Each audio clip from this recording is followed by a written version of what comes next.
3. We've all had to deal with someone difficult in our lives. It's how we handle them that really matters. Dr. John Townsend is here. He's the author of the book, Handling Difficult People, What to Do When People Push Your Buttons. I know my mom always said, just kill them with kindness, Lauren. That doesn't always work, right? Some of them don't go away. No, I know. I've learned that.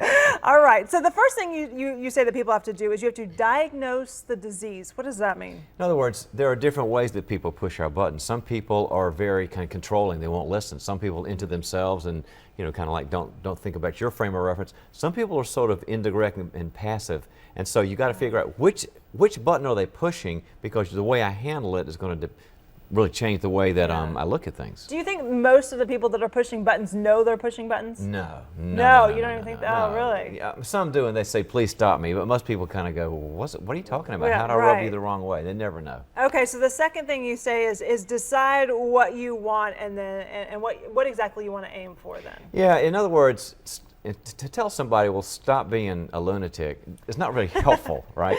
And they're probably going to look at you and go off, huh? You got it, right. And think you're even crazier. Right, but if you say, what do I want? Well, I want more vulnerability, or I want more equal relationship, or I want you to ask me about myself, or me to ask about you. If you think it in positive terms, here's what I desire from my adult child, or from my dependent child, from my spouse, people are more likely to do it. You got to be positive about what you want and ask for. Okay, all right. And then you say take a stance. I mean, know what you want and stand up for it. And say what you want and say, this is really important to me. A lot of times people will say, well, you know, I said something to them and then I said, it might be a good idea if you were nicer to me. Well, nobody does it. But when you say, eyeball to eyeball, can we have a meeting about it? Can we have coffee? This is very important to me. The more emphasis you put on it, the more they're serious about it. So and probably will actually listen and stop and listen and know exactly what the person was talking. Well, at least that's what you hope for, right? and really exactly how you say things is really important, right? You mentioned that you really, it's good to say something positive too. Yeah.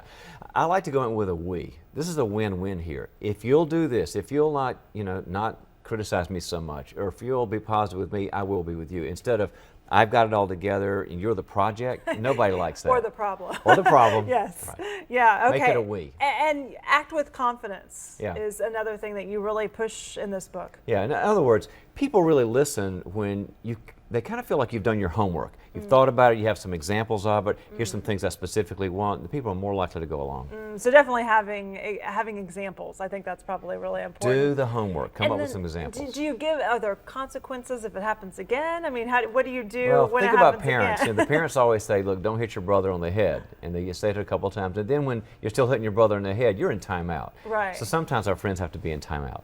Oh, really? So what do you suggest for something like that? When you take that tone of voice, I'll probably have to leave the room. Or when you don't pay attention to what we're doing with the kids, I might take a drive around the block or whatever. Sometimes people don't listen to words, they listen to actions. Good point. So you're in town because you have a free public event tonight.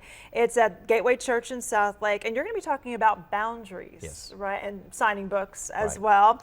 And you can find a link with all the information on our website. It's fox4news.com. You just click on links, and you'll find all the info there. Doctor, thank you so much for being in. Thank you. Appreciate it. Coming up.